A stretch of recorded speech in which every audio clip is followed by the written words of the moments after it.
La transformation digitale est devenue une nécessité de nos jours, de par la multiplication des différents canaux, que ce soit de la communication ou de l'acquisition client. Auparavant, quand on cherchait à communiquer auprès d'un client ou à acquérir de nouveaux clients, il suffisait d'avoir une boutique dans la rue, de mettre une pancarte, de faire peut-être un peu d'affichage publicitaire et on pouvait acquérir de nouveaux clients. Maintenant, de nos jours, avec l'avènement des réseaux sociaux, des sites internet, de la publicité en ligne, cette acquisition est devenue plus large et les canaux se sont ainsi multipliés. On ne peut plus dire et faire une activité seulement en se basant sur un canal traditionnel.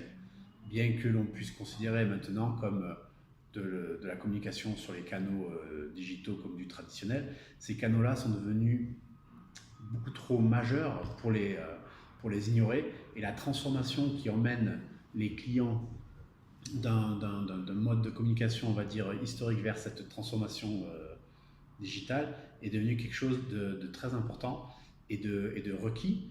Les différents secteurs touchés par la transformation digitale, ils sont nombreux. Quasiment tous les secteurs se prêtent à cette transformation digitale, que l'on soit dans le bancaire, dans l'assurance, dans le médical, ou même tout simplement dans la communication ou l'événementiel.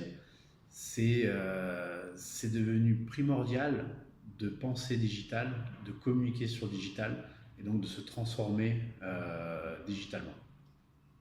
Sans transformation digitale, c'est compliqué pour une société de résister à l'épreuve du temps face à la concurrence ou même rien de pouvoir perdurer parce que la transformation digitale va s'inscrire dans une stratégie long terme et pérenne afin de garantir toujours cette visibilité à son entreprise.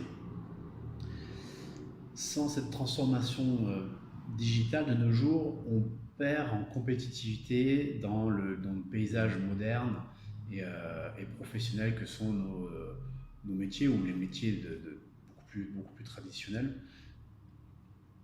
Chez nous, la méthodologie pour accompagner un client dans la transformation digitale, elle s'oriente autour de la compréhension du besoin, la compréhension du métier du client. Chaque métier n'a pas forcément le même type de transformation, je dirais, et la compréhension de l'objectif.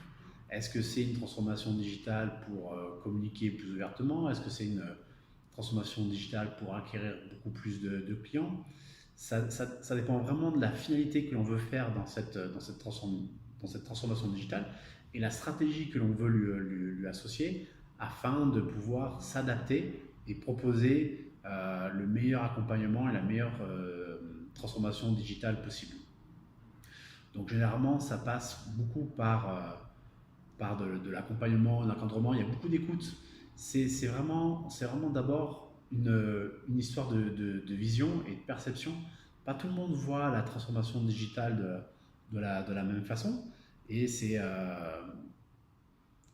requis, requis d'avoir au moins une vision commune sur cette transformation.